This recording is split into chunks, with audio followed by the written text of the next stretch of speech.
የአማራ ክልል ዳኞች ማህበር በክልሉ ለሚገኙ ዳኞችና የጉባኤ ተሿሚዎች የደሞዝና የጥቅማ ጥቅም ጭማሪ ተፈጻሚ ሳይሆን በመዘግየቱ ከፍተኛ ቅሬታ ማስነሳቱን ገለጸ። ለደሞዝ ጭማሪው የሚያስፈልገውን በጀት የአማራ ክልል መንግስት እንዲመድብ ለማድረግ የክልሉ ጠቅላይ ፍርድ ቤት የቅርብ ክትትልና ጥረት እያደረገ መሆኑን ማህበሩ አስታውቋል።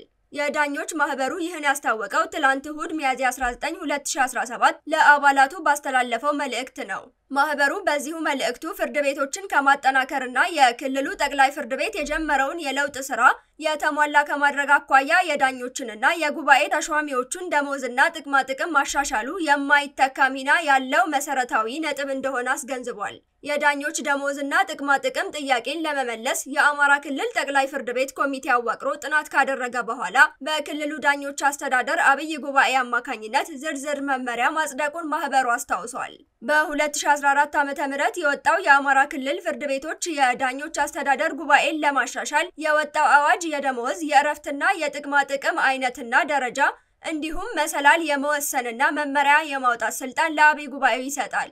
አብይ ጉባኤው ካጸደቀው የደሞዝና ጥቅማ ጥቅም በተጨማሪ ሀገር አቀፍ የኑሮ ውድነት ማሻሻያ የደሞዝ ጭማሪ ለሁሉም ሰራተኛ የተደረገ መሆኑን በትላንቱ መልእክቱ የጠቀሰው ማህበሩ ሁለቱም እስካሁን ተፈጻሚ ባለመሆናቸው በዳኞች ዘንድ ከፍተኛ ቅሬታ እያስነሳ መሆኑን ገልጿል። የአማራ ክልል ዳኞች ማህበር የትላንቱን መግለጫ ያወጣው ጉዳዩ የደረሰበትን ደረጃ በተመለከተ በርካታ ዳኞች ጥያቄ በማቅረባቸው ያለበትን ሂደት ለማሳወቅ እንደሆነ የማህበሩ ምክትል ፕሬዝዳንት አቶ ብርሃኑ አሰፋ ለኢትዮጵያ ኢንሳይደር ተናግረዋል።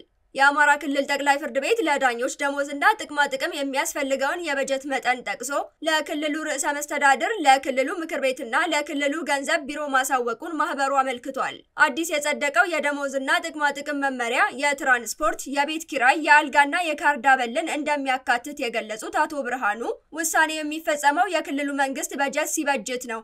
ስለዚህ በጀቱ እንዲመደብ ጥያቄ ቀርቦ በመጠበቅ ላይ ነን ሲሉ ያለበትን ሂደት አስረድተዋል። በአማራ ክልል የሚገኙ ዳኞች ለመጨረሻ ጊዜ የደሞዝ ጭማሪ የተደረገላቸው ከ5 ዓመት በፊት እንደነበር የማህበሩ ምክትል ፕሬዝዳንት አስታውሰዋል። በወቅቱ የተደረገው የደሞዝ እድገትም ከ80 እስከ 82 በመቶ ጭማሪ የታየበት እንደነበርም ገልጸዋል። በአሁኑ ወቅት እየተከፈለ የሚገኘው ያልተጣራ ወርሃዊ ደሞዝ ለወረዳ ፍርድ ቤት ዳኞች 15000 ብር ገደማ፣ ለከፍተኛ ፍርድ ቤት ዳኞች 19000 ብር ገደማ፣ ለጠቅላይ ፍርድ ቤት ዳኞች 23000 ብር ገደማ እንደሆነ አቶ ብርሃኑ አስረድተዋል። የሚከፈላቸው የተጣራ ወርሃዊ ደሞዝ 15400 ብር እንደሆነ ለኢትዮጵያ ኢንሳይደር የገለጹት በሰሜን ሸዋ ዞን ከፍተኛ ፍርድ ቤት በዳኝነት የሚያገለግሉት አቶ አያሌው ነብዩ በሚያገኙት ደሞዝ ቤተሰባቸውን ማስተዳደር ከባድ እንደሆነ ይናገራሉ።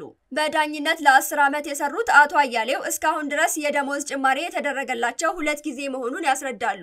የደረጃ እድገት የለም። ዛሬ የገባ ሰው 2 ዓመት 3 ዓመት ልምድ ካገኘ በኋላ ወደ ጥብቅና እንዲወጣ የሚያደርገው የመቆየት ቫልዩ የሚያሳጣ ስለሆነ ነው ሲሉ የከፍተኛ ፍርድ ቤት ዳኛው ይገልጻሉ።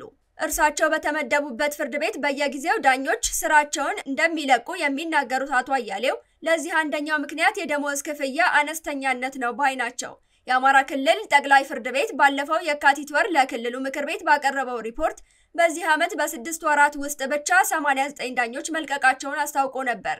አቶ አያሌው በዳኝነቱ ተከብሮ የሚኖር ፍትህ መስጠት የሚችል ሰው መቋቋም አቅቶት የሚለቅ ነው ሲሉ የደሞዝ ክፍያው ከኑሮ ሁኔታ ጋር የሚመጣጠን ባለመሆኑ ምክንያት ዳኞች ከስራቸው እንደሚለቁ ያብራራሉ። ስለሚለብሰው ስለሚመገበው ነገር ተሳቆ መኖሪያው በከተማ ተከራይቶ በማይችል ራሱን አደጋ ላይ በሚጥል መንገድ ከሆነ ነገ ሀገር ፍትህ ስለሚባለው ነገር ቀርቶ ስርዓተ መንግስትን በደንብ መስርቶ ለመቀጠል ለማሰብ ከባድ ነው የሚያደርገው ሲሉ ለጉዳዩ በአስቸኳይ መፍትሄ ሊሰጠው እንደሚገባ ይናገራሉ።